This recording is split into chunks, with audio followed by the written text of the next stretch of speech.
J'ai entendu du tir, j'ai tombé sur trois hommes avec son gun qui entraient dans notre appartement. J'ai envoyé un message et j'ai dit il y a un taliban devant notre porte. Et après quelques heures, mon message était partagé partout.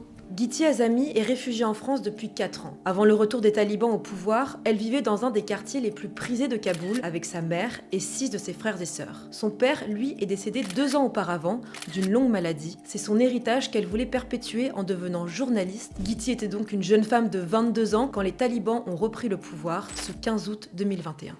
J'ai jamais oublié ce jour. C'était bizarre et tout le monde était perdu et tout le monde court partout. En tant que journaliste, j'ai filmé et j'ai partagé sur Facebook.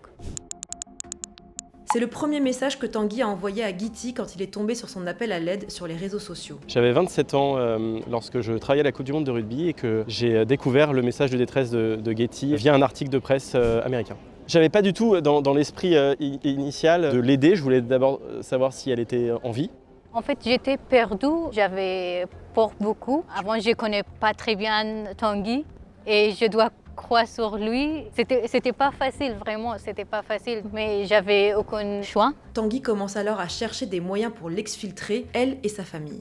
On imagine qu'ils avaient des kill lists, ils avaient préparé toute une liste de gens à éliminer parce qu'ils avaient travaillé avec les Occidentaux, parce qu'ils étaient des symboles. En réalité, on avait fait énormément de démarches, que ce soit auprès de cabinets ministériels ou auprès de France Télévisions. Et je leur avais écrit et ils ont eu un laissez-passer pour Getty et sa famille en 5 jours, 6 jours. Le 24 août à 18h33, Getty apprend qu'elle va pouvoir partir avec sa famille, mais le plus dur était devant elle car le chemin pour accéder à l'aéroport était extrêmement dangereux.